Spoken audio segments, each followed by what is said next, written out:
Hi everyone, it's Sami with just a quick note before we begin. Thanks to this incredible community, we've now shared more than 100 podcast episodes and reached over 21,000 listens from families, heart adult and healthcare professionals across Australia. The funding that made this podcast possible has now unfortunately come to an end, and we're looking for a sponsor to help keep these important conversations going. If you or your organisation would like to support the podcast, we'd love to hear from you. Simply visit heartkids.org.au. Thanks for listening and enjoy this special episode. Before we begin, we would like to acknowledge the traditional owners of the lands on which we record.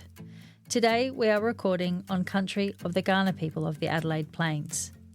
We pay our respects to elders past and present who are part of the world's oldest continuing culture and our first storytellers. We acknowledge the importance of supporting health for all peoples, now and in the future. Welcome to From the Heart.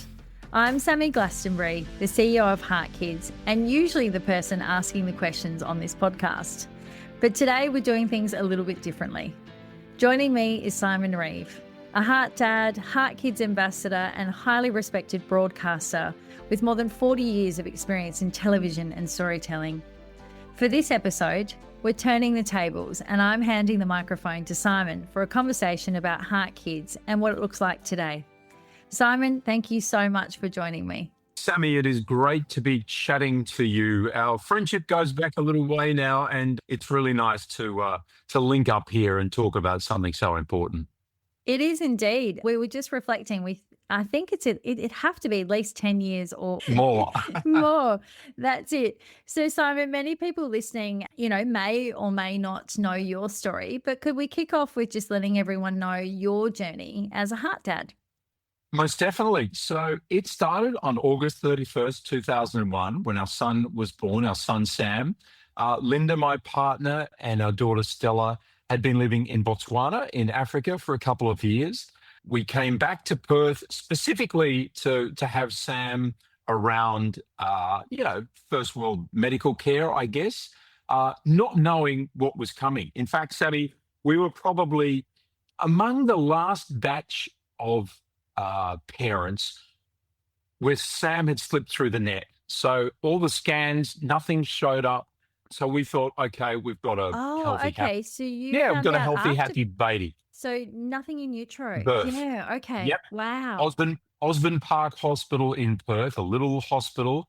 It was Linda's dear auntie, Jean, who's downstairs right now, staying with us for a few days, who delivered Sam. She was the midwife. So we had this gorgeous little, white picket fence, all of that stuff. Auntie Jean's there. Birth goes absolutely fine. I do my bit, which is not very much, on the Friday afternoon, go home. Everything's going great. It's a big bouncing baby boy. I think it's 4.12 kilos or something. It's quite nice size. A big lump. Good size, yeah. And then at 8 o'clock, I remember, so you literally remember the hours. You can all the details. You can pinpoint it. The timeline, as you do with these sort of tumultuous moments in your life. So I remember Linda, a panicked Linda on the phone. She's trying to describe the scene. There were paramedics who arrived at the hospital, an ambulance, and she's describing this, and I'm sort of removed from the situation because we were living with Jean at the time in Perth, having, like I say, just moved back from Africa. And so I'm like, all right. She said, you have to get here now, and I was 20 minutes away. So in pouring rain, I drove to the hospital, to this scene which unfolded in front of me, which every single heart parent here will know, or parent of a heart kid. And you just go, my life, the script just got flipped here. You're going along a sort of this path that you think is the normal path, and then all of a sudden you see, and so we didn't know obviously what was wrong with Sam then, but he turned blue, oxygen levels had dropped, and so they secured some lines into him, put him into the ambulance, and then Linda, having just sort of given birth 5.5 hours before, is with me in the vehicle, driving behind the ambulance to Princess Margaret Hospital, which it was then in Perth, not there anymore. But up to a few hours later, in the early hours of the morning, it's still pouring outside. You just remember details, don't you? Like you do. You remember. You do. There were just grey vinyl couches everywhere in a sort of a waiting room. And then at sort of 2 or 3 in the morning, this devilishly, dashingly handsome fellow comes in and introduces himself as Dr. Luigi Dorsogna, who's a cardiologist, and says, okay, Linda, Simon, the news is this, your son has transposition of the great arteries. This is what the condition is. We think he has a tricuspid valve as well. And doctor talking in terms, he was just wonderful. All we want to know is like, will our baby survive the night, the week, the month, the year, all of that stuff, and I still get choked up talking about it because we're sort of distant from that now, and we've got a very healthy son. But that's where our journey began, so there was a small procedure that night where they punched a hole between his, collecting chambers, the atrial chambers. And then 3 months later, he had his main surgery, which was the arterial switch procedure under the most extraordinary man, Dr. David Andrews, whom you know very well, who's become a lifelong friend of ours now. Beautiful. Yeah. Our lives, everything changed from that day forward, but we, are so incredibly fortunate to still have that now young man in our lives.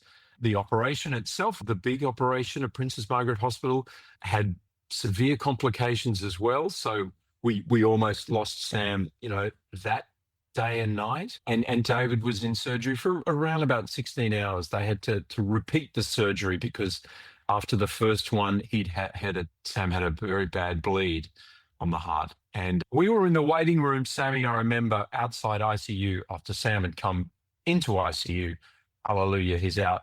And Linda started calling a couple of people saying he's out of surgery and stuff.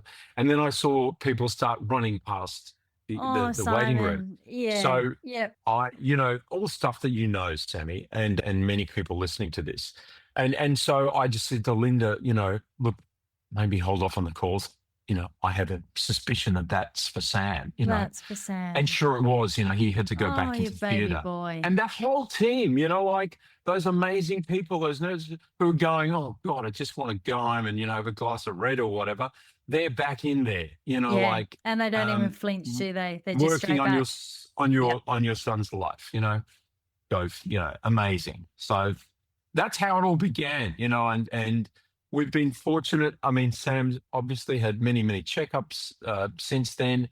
He made the transition from heart kid to heart adult, which is something we can chat about as well, which is another big part of their journey. Absolutely. And here we land today, talking about this. Your own story with Frankie is remarkable. That beautiful Carlton supporter that you have. That big ginger curly head blue bagger. Who's just a breath of fresh air and lights up every room he walks into. But Simon, also too, I'm just reflecting. So you've just arrived, in the country from Africa, and like you said, you've actually made that decision, that conscious decision to be closer to sort of that Western medical. And think of the trajectory. How very, very different it could be. Different things would have been. Well, it could have all been fine, but you just don't know, we would have been rolling the dice. Yeah. But like you said, we're incredibly blessed here in Australia. I speak about it often with people. We're very, very blessed. And even just speaking to some colleagues internationally last week, they do a lot of work. They're called Children's HeartLink. And they do a lot of work in 24 countries across the world, especially in those sort of underprivileged areas. And the trajectory is vastly different. And we're very blessed here, like you said, that you can be whisked away, have an amazing team up here and just work tirelessly. Obviously, not everything's within their control, but they don't give up though. No, man. I mean, to that point, imagine having a heart kid in America. If you're living in Baltimore in the projects or whatever, you have to present cash or a credit card or something before anyone will operate on your child. The thing I've said to a number of audiences over the years is that, for all that happened to Sam, the bill we got, the cost to us was, I think it was like $27.25 for the parking when we went to PMH, for those times. And you could park pretty cheaply back then. That was the entire cost to have our son handed back to us after being operated on by a world-class surgeon and a world-class surgical team, an incredible cardiologist, and a system that supported us, supported him. It's extraordinary. Indeed. I couldn't agree more. Well, thank you so much for sharing. I think sometimes even I didn't actually realize, and we've known each other, like we said, a long time, I didn't actually realize that I had to go back for a second time. So yeah. And sort of probably 48, 72 hours, it was a bit touch and go.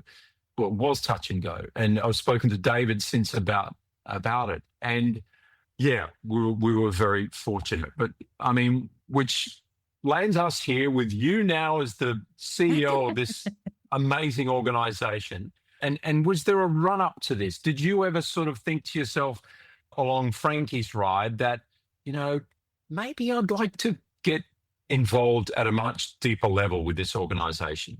Yeah, it's funny, Simon, because similar to you, and I think, like you said, many people listening would definitely have that moment where I think my life's just changed. But then you go, but I'm not sure what into or why or how. And through that process, I think you're so focused on your child that you probably you can't see the wood for the trees in that moment of what it's actually done to you as a parent or shaped you or whatever else, or as a caregiver. And I think for me, my biggest thing is, obviously, like yourself, I was, it's funny, I say, am I blessed that I was diagnosed in utero? I think I was, because I had that opportunity to prepare. But the flip side is, I think the grieving of starts earlier though, because you're grieving the thought of the healthy child. I'm not, I've straight away got those immediate worries from the moment he comes out, or she, as opposed to, so I think it's a double-edged sword. No doubt. Linda says, like she's so glad she didn't know, to enjoy that pregnancy. Yeah. And so I think it's that moment. And then, as I said, sort of the focus was all on Frank, and obviously 2 little girls as well. So a very busy household, 3 children sort of under the age of 4.5 and living in the country. But I think for me, it was the moment I walked out of the Royal Children's Hospital in Melbourne. So because in Adelaide, South Australia, you had to go. Yeah. Many people, I think, and it's good, I always love sharing these episodes, is we only have 4 pediatric hospitals in Australia that can actually perform this life-saving intervention surgery. So, and when you start to break that down, you're like, well, no one's living close to those 4 hospitals. So there's a lot of that travel which our families have to face. Obviously we did. And that's tough, getting away from the home environment. Yeah. We were very fortunate. And sorry to jump in, but the Princess Margaret Hospital and the Perth Pediatric Heart Unit had only just opened for when Sam it had been operating. I'm not sure for how long, but I think it was very a matter early of months. Days. I think it was less than a year. Wow. And so we looked around and were like, oh God, do we want to go? Would it be better to go to Melbourne or Sydney, where there's, more experience of these things? And we heard a talk. We went to a talk of David Andrews one morning, not long after Sam had been diagnosed. And this guy won us. It gets me emotional talking about it. Yeah. He won us. Yeah. And he's an incredible, beautiful human. And it's people like that, Simon, that I don't know how you feel, but I get a real kick when you meet people and you go, you were born to do this. And I'm so glad that you listened. Do you know what I mean? No that doubt you about listened in your heart and went, this is what I meant to do. And you're actually doing it. Whereas you hear of people go, oh, I always wanted to be this, but I was told I needed to be that. I don't know. When you meet someone like David, you go, thank you. The guy was built for nothing else. Yeah. Yeah, he was built for nothing else. Yeah. Yeah. So yeah, for me, it was coming out of, and I just remember looking at my husband, looking at KG, and just looked at him and I said, we have to do this better. We have to do this better. We can't be doing it this way. There just has to be a better way. And he just looked to me and said, well, if anyone's going to work out a better way, it's going to be you. And that was it. And so now we sort of scoot forward and look, and when you say to me, did I envision this? Well, I think that moment of having a heart kid, and I say it now, Simon, to people, is once a heart kid, always a heart kid. And once a heart parent, always a heart parent. And I think for me, that just became my thing. Like it felt like it was then just a part of me. It was a part of me to advocate. It was a part of me to advocate for families that were regional. It was part of me to advocate for families who couldn't advocate, those who didn't come from English-speaking backgrounds. I don't know it. And I think also too, being from Queensland, I think really early on in my piece, I had family scattered all over the country. It was that real moment of going, this could happen anywhere, anytime, in any part of Australia. And this, I suppose, this kind of flurry of information and this, sort of pulling apart of, what do I do financially? How long am I off? Are we a one income family? But for how long? Because I've now got a heart kid and they're susceptible to this. So sort of the financial impact, the mental load, the toll that it takes on, I was looking at my daughters constantly saying, well, I know they're missing out because I'm so focused on keeping Frank alive. So it was kind of that whole kind of world that I went, I'm not the only one. So how are other people doing this, and how can I, how can I contribute to this? So, and then obviously sat on the South Australian board, national board, got involved, volunteered, I've fundraised. I think to date, I was trying to work it out how much we personally as a family have fundraised. It's in excess of 150,000. It's probably more. You're making me feel very guilty here, girl. Let me tell you. No, not at all. But like, I feel that is amazing. It's been a part of my life ever since I had Frank. So it wasn't even something I suppose I've dipped in and out of. It's just been there. It's just there. It's just now part of my DNA. So to now, I suppose, have the very, it's very humbling. It's not lost on me. It's heavy at times to lead this community. And this is where I suppose I get emotional, because for me, it's personal. It's personal, and I take on board in a healthy way that I'm here representing our community. So my voice has to be clear. It has to be clear. It has to be direct. It has to articulate to whether it be state governments, federal governments, philanthropic funds, whatever it is, corporates, the community. Do you know what I mean? I very much take the responsibility of representing our community. Yeah. It's come such a long way from parents having cups of tea in Perth and Melbourne mainly, where it sort of began in Victoria and WA, 50 odd years ago, and people sort of finding each other. In the back of the room, there was someone with their hand up. Yep, that happened to my child as well. Can we meet up? Can we talk about it? Is there something we can do? Is there an organisation we can start? And from those very small beginnings, here you are sitting in the chair as the CEO of HeartKids today, and how far everybody has come. Incredible people for me, like Fran Morton and Cecilia Donovan in WA, Mary Talon here in New South Wales. These just kind of doers. You just give them, and and they're mostly women. And that just goes with the territory. If you want something done, ask a busy woman. And so that those women and many, many more, and a few blokes as well, obviously, kind of help kind of push this thing along.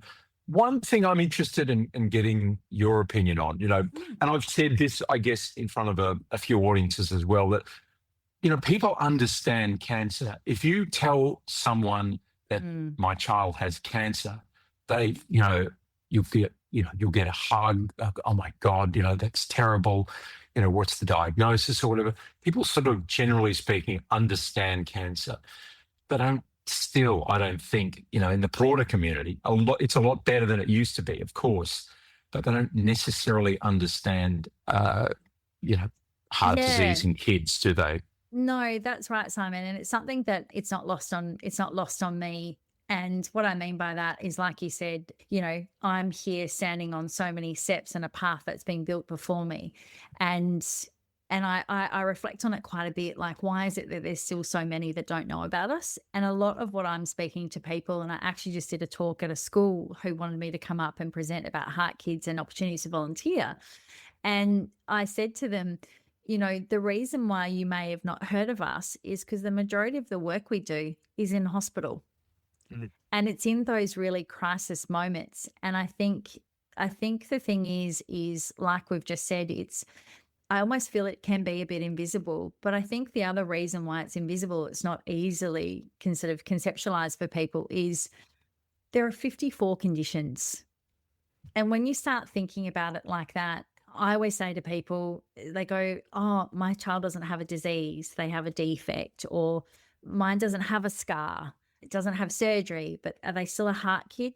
And I think that's actually a part of it, is that childhood onset heart disease is a big collective umbrella. And inside of that umbrella is 54 different conditions. And with those 54 different conditions, some have medication, some don't, some have surgery, some don't. Some are there right from birth, they're congenital, others are acquired in their childhood. And I think that's the hard thing. So if you think about how long it's just taken me to explain that to you, and I think that's half our battle, is that you say cancer and straight away someone in their mind goes, oh yeah, my granny or my mum or my neighbor had this. But it's interesting because cancer is a collective term. It's either breast, testicular, brain, leukemia. Really good point. Yeah. And I suppose that's my thing that I'm trying to lead the community in understanding, is that COHD term, some people find it hard to sort of connect with. But when I break it down, explain it like that, and then I use another analogy, say like epilepsy. Epilepsy is a collective term, but inside of that, there's hundreds of different types of seizures. But we understand the term epilepsy. So I suppose we've got a lot of work to do in breaking that down for the wider sort of community and audience. So it is a challenge, Simon. It's definitely a challenge. And I suppose that's the only thing that I suppose I'm learning from, maybe where we haven't always articulated that I'm trying to sort of break it down in a way. And one of the ways that I have started sort of communicating that more is there are 8 babies born every day. And that's something really simple for people to go, okay, well, I understand babies. 8 babies are born this way. Then if you break it down that 50% are going to need that life-saving surgery, people start to go, oh. And if we talk about instances across Australia, there are roughly 1,000 to 1,200 of childhood cancers. There are 3,000 of COHD. So amazing. You look at sort of, and we've just, I didn't know that. And I'm in the game. No, and that's exactly right, Simon. And that's the thing that I've seen from sitting in this seat, is I've actually reflected upon myself as the audience, because I'm the same as you. I was a mum just like you, rattling off the bits and pieces. So I think actually sitting in the seat and being exposed to more of that data and information, it's grabbing it out. Like I said, grabbing out that there are only 4 pediatric hospitals that can perform this surgery, that this is what the cases look like. The World Heart Federation met in Geneva just in May, and their latest sort of findings was that it is the world's largest cohort defect for birth defects is COHD. The world. There you go. That's how prevalent the world. So not just most prevalent in Australia, the world. The world. Very interesting. I picked up kind of my ADHD brain here. When you said, 54, there are 50 within the COHD. Yep. I sell Africa now. That's my job. I work for a small bespoke tour operator called Epic Private Journeys. And we sell Africa and Antarctica and all over the place. But Africa has 54 countries. And in Australia, there you go. That's where the join was for me. The connection. When people ask me about Africa, it's a bit, is Africa safe? They'll say, and you go, well, do you know that Africa has 54 countries? Oh, really? Southern Africa, East Africa, where do you want to go? And so we get into much the same discussions, and country by country, things are different. There's different stuff to see. There's different times of year that work. So there's a long bow there, but the analogy is a little bit the same, No, but I definitely relate to that, because I think if you said to sort of you grabbed a sample of people and you said, how many states in America? I'm sure they'd just rattle off 50 without even blinking. Yeah, and I think this kind of comes back to the loudest voices. Sure, I would say the same about HeartKids.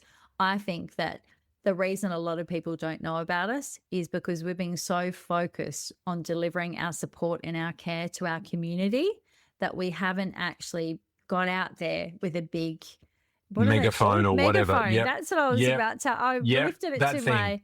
Yeah, I lifted it to my mouth, but I couldn't think of the word. And I think that's the thing which I'm trying to really do now is really a couple of things. Make sure the messaging is really clear and easy for people to say, repeat, and absorb, and basically get out in any way, shape or form. Wherever I get an opportunity to talk about HeartKids, I jump. So the structure that you are working with now, and you're creating new stuff as well, I'm sure.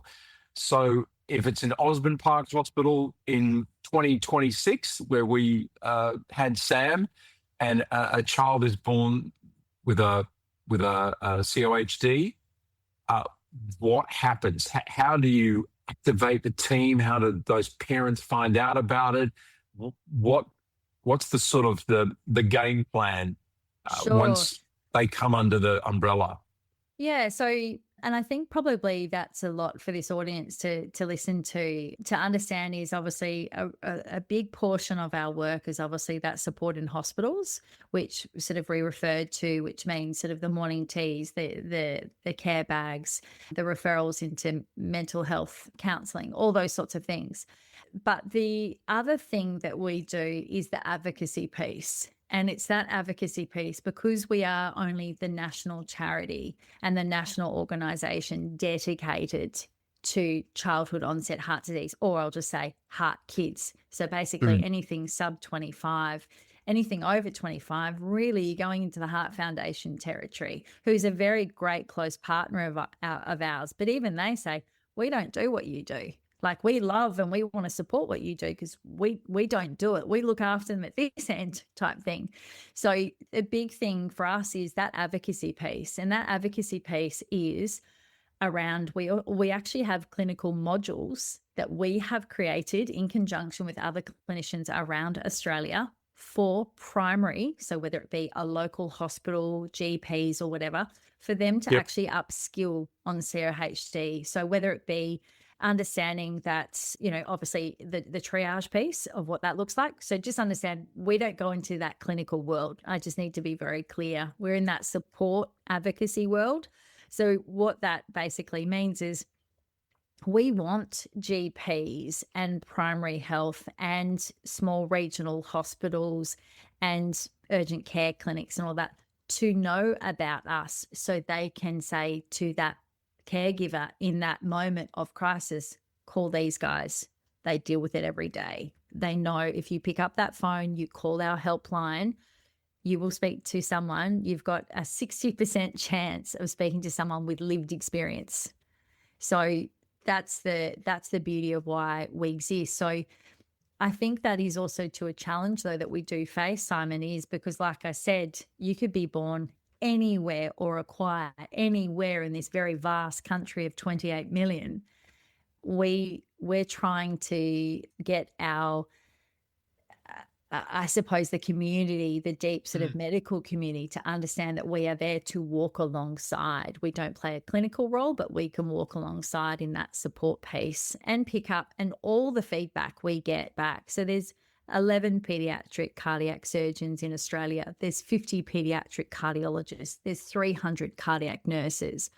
They know we exist, and they can't wait to refer to us or let families know about us, because they know that then they're passing on that level of care that they don't have in that moment.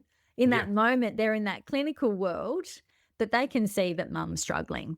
So they love us on all the wards in the hospitals, because they know that they can say, would you like someone from the HeartKids team to pop in and see you? And that's, I suppose, something that I do want to be clear about, is we aren't actually allowed to approach families. That's the other misconception. Sometimes we hear that people say, oh, that's weird, I didn't hear from anyone from HeartKids. But it's also it's not how it works. It's not how it works, because we are a support service. It's not up to us. It's like everything. You can't go and knock on people's doors and sort of barge your way in. And it's the same with us. But what we then try and do is ensure that the social workers in that hospital know who we are. Ensure that, the cardiologists, the nurses know who we are. Yeah. And do you feel in the time, and it's still very early days for you, I mean, 6 months, and congratulations, by the way, on surviving your first 6 months. Do you feel that you're kind of turning the ship in the direction you would like it to go in? Oh, look, absolutely, Simon. I think sitting in this seat with lived experience, and, my predecessors before me, they all played a part in driving the organisation forward. I suppose the lens that I have, that I'm very fortunate to have, is I've been there. I know what we need. I know what it feels like deeply, like you can close my eyes, can remember conversations, things, moments, what I was wearing, where the kids were, where my husband was, all those things, exactly like you. And I suppose because of that, there's just another layer to my leadership and thinking, because it centers back to our families, everything, and my team. I've got the most amazing team. We're a small team, but I say all the time, we're a mighty team, and we punch well above our weight. So I need to take care of our team. The well-being of our team is incredibly important, because we need to be there to show up every day. Very interesting, Sami. This might sound a little bit mercenary in some ways, but certainly Jane McGrath's passing elevated breast cancer and breast cancer awareness to a level which any organisation just looks at and goes, oh my Lord, Neil Danaher did the same for MND, taking something that was, I dare say, most people didn't have any clues as to what MND was. Absolutely. 10 years ago. All of that. 10 years ago, absolutely. Thankfully he survived for that extraordinary length of time beyond what science sort of had him for.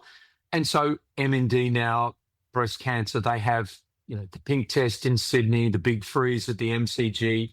I mean, I kind of envisage, and I have done very little towards this end. Maybe it starts here.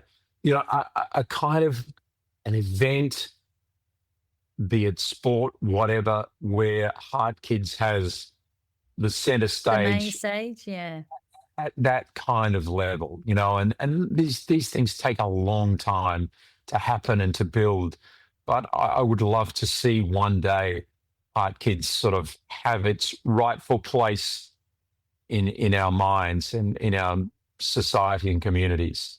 And I share that same vision. And every day I'm working towards that, every single day. And I think everyone in the organisation knows, when I say I'm out to have a meeting, they all can't wait to hear who I've seen or who I've spoken to, or what is she doing now type thing. So, and I think that's the thing and that's why the drive, I have that drive to your point, is this is more than a title. This is more than a role or a job. And exactly that. For me, I see it's an opportunity to, like you said, highlight who we are, for people to actually see the word HeartKids. And, we've had some amazing ambassadors along the way who are raising the profile, which we're incredibly grateful for. But you're right, we need something in the main arena. And it's funny that you mentioned, Jane McGrath, because what a phenomenal case study that is. And that's something that, I'm not going to hold back and say that that's something I'm striving for this organisation, to get to a point where obviously it's not about having a nurse for every person diagnosed with COHD, but I'd really like them to know that there is a firm navigation piece in each and every state. So, and that's the thing with the 4 hospitals, is there are the gaps and the pits that I'm very aware that people can fall through, or there are people that leave hospital, Simon. I don't know about you, but sometimes people went, I just want to get back to my new normal. I don't want to see the inside of a hospital. I don't want to keep talking about the heart condition. Yeah. I want to get that beeping noise out of my head of my baby saturation monitor. Do you know what I mean? So we know that people drop back out. And I suppose that's another reason why we need that visibility, is because I can tell you, because I know I experienced it, is, I remember taking Frank to childcare and filling out a form. Has your child got a medical condition? Well, yeah. Well, what is it? Yeah. And you can imagine, as soon as, and you see it, we hear it from parents all the time, primary school. Oh, your kid has asthma? No worries. Just fill out this form and we'll keep the puffer here and da-da-da-da-da. As soon as you say heart condition, the face just drops. Like what? And that's also to another piece that we're trying to pick up and say, well, here, you reach out to us, we'll help you navigate that. Sorry to jump in, but it's a very interesting point, that kind of corporate litigious, oh, hang on, if your kid's going to, drop in front or knee in front of us in the schoolyard, or like, we can't have that, that lack of understanding and awareness. We've faced it a few times along the way ourselves, and it's like, no, he's fine. That's not going to happen. But you, as you say, you see the look on their face, and it's like, oh, this is a problem here. It's something. As soon as you say the word heart, the first thing that comes to people's mind is a heart attack. And that's exactly the first thing that you say, heart. And I know I had it with Frank going to, by this stage, we moved from the country and we're in Adelaide. We're 5 kilometres from the Women's and Kids Hospital here. We're in a good socioeconomic public school. And I'll never forget, the kindy director said, sorry, what? No, I don't think he can't come to kindy here. And I said, but pardon? His 2 sisters are in the primary school. Why can't he? But it's those moments, Simon, that drive me now and every day, because again, I wouldn't have been the first parent, and I'm definitely not going to be the last. And shame on that bloke, whoever it was. Anyway, we won't know them, so yeah. How dare you? Oh, this is my son. That's right. We won't go there. One day we'll go there. What happened? What really happened there, Simon? Yeah, okay. He went to kindy there, let's just say. Good. I'm sure he did. So, okay, the road forward, we've sort of touched on what you'd like to achieve, but what are some of the challenges, the other challenges we haven't spoken about, and to get you to your ideal world for HeartKids? So the challenge is, like we've just touched on, it's the lack of or saturation of awareness. So the one thing I always say, a bit like once a heart kid, always a heart kid, once a heart parent, always a heart parent. The other thing is, once a part of the HeartKids community, always a part of the HeartKids community.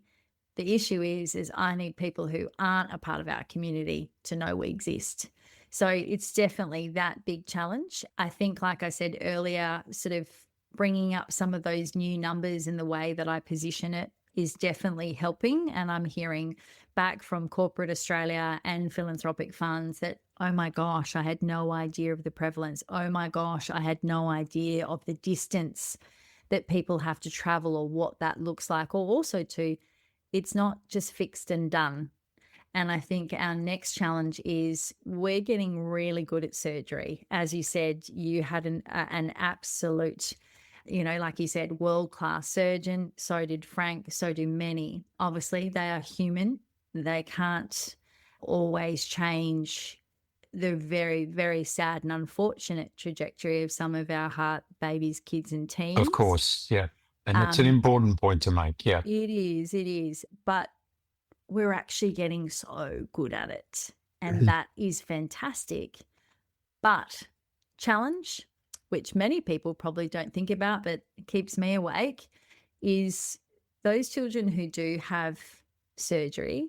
We've just contributed, as in some of the team within HeartKids were contributors into a bigger research piece called CHD Life Plus. That was published as a paper and released in November last year. And that is, the statistics are 59% of the babies who have had surgical intervention, are presenting with neurodevelopment delays. So, and what that means, and I'm sure there's many parents listening to this that would say, well, yeah, I had this child and tick through the milestones, tick, tick, tick. But little Johnny or Penny or, I know with Frank, those milestones just weren't getting ticked in what I would say, in sort of the neurotypical world. Don't get me wrong, they get ticked. Maybe they don't get a full tick. So the thing that we're seeing is, and we've got down here in South Australia, an early childhood intervention playgroup that's run by an OT, and she has over 10 years experience working with heart kids and children with disabilities and also to medical complexity, because I think there's this misunderstanding. There's disability, but then there's also to medical complexity. And that is the medical trauma that comes along with a child having subsequent surgeries or just intervention or checkups, all those things. Yep. And so we're seeing little ones, wonderful to see them get through the surgery, but they're just having that challenge, and it's been presenting more when they're in primary school. So Simon, my big challenge now is to make sure that all the state and federal governments know that there is this cohort and we don't want them lost. And we need some funding to run these intervention playgroups. As I said, they are, they're developed in conjunction with surgeons, with cardiologists. So it's not just a playgroup. Obviously for the kids, it has to be play. We want them having fun. But for us, we're monitoring and watching, and from there can be sort of that guiding light if a little one's going to need some more support. So again, we can change that trajectory of a family. So they're not in primary school and all of a sudden little Johnny or Penny is just not meeting the milestones, and she's 8 or he's 8 and I think something going on. And then all of a sudden there's this thing placed on this child again that you're not quite meeting the standard or the mark, and the family, God knows what they've had to do to get even to this point. So I'm really, really passionate about that piece. Then the next challenge I have is, again, they're getting through and teens. So right now here in Australia, we have 2 million teens that are going to transition out of a pediatric system with complex health into adult system. 2 million. And you think about the numbers that I said earlier, there is a big portion of that 2 million that are heart kids. We need to make sure we already do where we can and where we have funding. We do teen transition days. So we transition from the pediatric hospital into the adult hospital. We take them for lunch. We get different doctors to speak, because now it's up to them, Simon, to take care of their own health. Not like, well, you've gone through it, haven't you? We're going through it still, I mean, and this is for me, it's a reminder, like, Sam is actually due to see his wonderful cardiologist now. It's probably overdue to see wonderful Rachel. And so, you've reminded me, we've got to have that chat. Yeah, but again, see, that chat needs to happen, and we really want to empower those teens really on in the piece. But the other piece of that is I've got to continue, and we've got to, as an organisation, keep advocating with government, because we also need a workforce. We need a workforce of clinical cardiologists that understand congenital. Indeed. That's the other thing. Yeah. That's the other challenging piece. So when I say that we're a support organisation in that advocacy piece, that's the piece. If people are wondering, well, hang on a minute, what are you doing when you're not on the, if we're not having a morning tea or I'm not getting this, where are you, Sami? Well, Sami and Jess, our COO, that's what we're doing. We're making sure that we're sitting on, I think we sit on about 24 different research groups or different projects. And that's all around having our voice, our HeartKids voice around that table, saying, well, actually, we've got this many kids coming through, but in 10 years' time, they can't just see a regular adult cardiologist. They need to see a cardiologist that understands congenital. And they are two very different things, which I'm sure you know. Yeah. And there's a gap. There's a gap there at the moment. Quite a big gap. Yes. And you can speak to anyone in the fraternity, cardiology fraternity, and they'll say, absolutely, there is. Absolutely. There's a big sort of gap where there's about kind of, we've got a stint of ages of beautiful clinicians, and there's a big gap before that next group sort of comes through. So, and I suppose then I've just talked about those two sort of challenges. Our biggest challenge is funding. We're a charity. And Simon, sometimes I think people forget that, we don't exist without the generosity of people. There is no sort of little private slush fund anywhere. It's literally every day raising $1. So for anyone listening, my alarm will be going off at 4 a.m. and at 4:30 a.m. I'll be driving to our local markets here in Adelaide, our produce markets, dressed up. I'll have Frank with me, dressed up as Batman, and some other little heart kids, and we go around and we rattle the bucket and we raise money and awareness for heart kids with our local fresh produce producers here in South Australia. So we do that once a year. So that's where I'll be. So very hands-on, but that's what it takes. That's what it takes for us to be here every day. That's what it takes for me to be able to sit here and pay everyone's wages. Yeah, so pay staff. Yeah, turn up in hospitals, and that's where I referenced before the, do I hand out fuel vouchers? Do I hand out this? I wish I had the luxury. My biggest focus, like I said, is on our people and making sure that I'm raising enough money so we're in that hospital, in that moment, or on the end of the phone. Now you're really making me feel guilty, Sami, I tell you.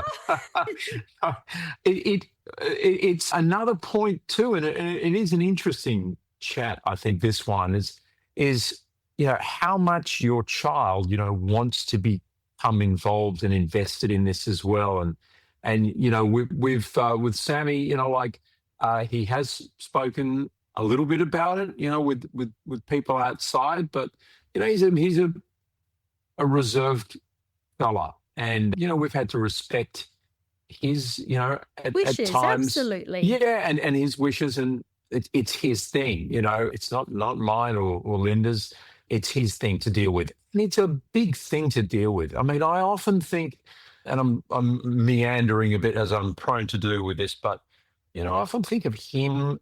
When you put your head on a pillow at night and the worries of the world of unfortunately these days seem to invade our thoughts, and the last thing we did was pick up our phone for doing the thing that we're told not to do before going to bed and doom scrolling or whatever. Scroll, yep. Yeah, but it's these kids who become adults. It's got to be in the back of their heads often. It has to be, and maybe in some cases, why me? Why did I end up with this? What do I do with it? How do I deal with it? There's that sort of the psychological and emotional side of this as well, which is a whole other discussion. And that's the thing, that exactly that. And that's, as an organisation too, there's only so much we can focus on, Simon. But don't get me wrong, I've highlighted a couple of things like being in hospital, providing that sort of care and connection, counselling teens, that early childhood sort of program piece, the helpline. But there is so much within that that we could just delve into so much more. And I think that's where HeartKids is evolving to, because our cohort is growing up. They're growing up. They're experiencing. I know that, my other co-host on the podcast, is a heart adult, Rachel, and they're talking about, well, as what does that mean when I have children?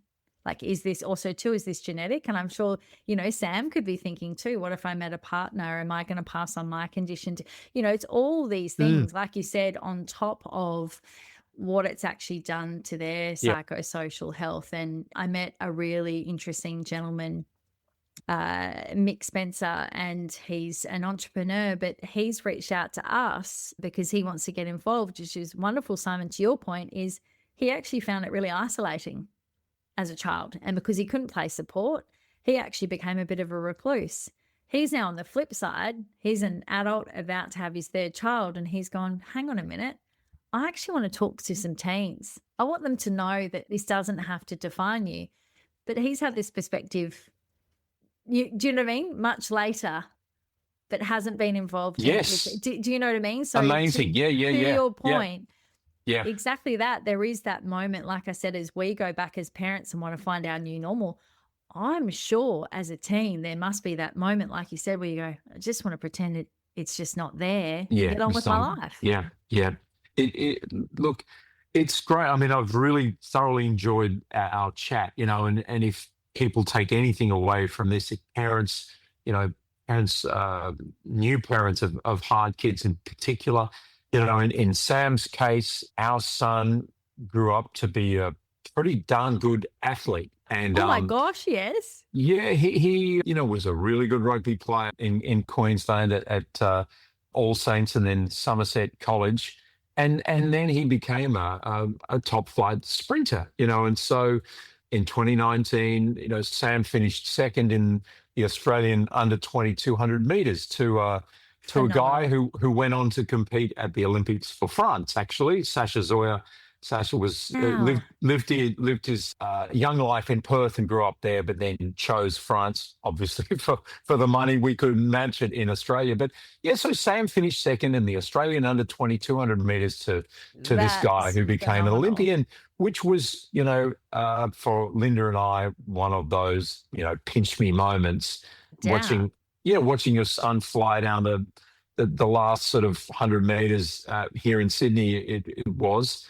And, I think certainly his mother thought he was destined to go on to bigger and better things.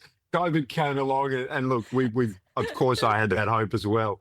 But then COVID came along. Sam was primed and ready to go to the Australian Athletics Championships in 2020. That didn't happen. Literally, a couple of weeks before Australia sort of shut down, and the dream went out the door, But no, he was very pragmatic about it and very good about it. But the message there is, for, in terms of lifespan, clinical success, all of these things compared to where kids were at sort of 50 and 60 years ago, even 40 years ago, the outcomes today are phenomenal. And the post clinical post-surgery outcomes as well, thanks to this organization and people like you, are also phenomenal compared to what life was like back then. And I can only imagine how difficult it must have been for parents in the 60s and 70s to have... Can't even imagine. And you even think about that, Simon. I say to people, especially when I'm sort of depending on the audience I'm speaking to, I say, do you remember the term blue baby? And you literally hear people go, oh, yes, it's the same with SIDS. A big portion of our heart babies made up the numbers of SIDS. We've, like you said, it's been something that's been around for a long time. And but yeah, the trajectory looks vastly different now, vastly different. And thanks to you for, taking on this responsibility. It is a huge responsibility, and I'm sure that keeps you awake at night sometimes as well, knowing where the next $100 is going to come from, and whether you can meet the wage bills this week or whatever. But yeah, good on you, Sammy, for for doing this. Thank you, Simon. It's as I said, it's not lost on me, and yes, it keeps me awake, but it also gets me up in the morning. That sounds like an ender to me. Very well said. Sometimes this podcast talks about some heavy things. If this brings up anything for you or someone you love, it is important to reach out for support. The HeartKids helpline provides support and guidance for anyone impacted by CHD. You can call the helpline on 1800 432 785. To access more information as well as support from HeartKids, visit the website at heartkids.org.au. The information on this podcast is not a substitute for medical advice from your doctor or healthcare team. Always talk to your doctor about matters that affect you or your family's health.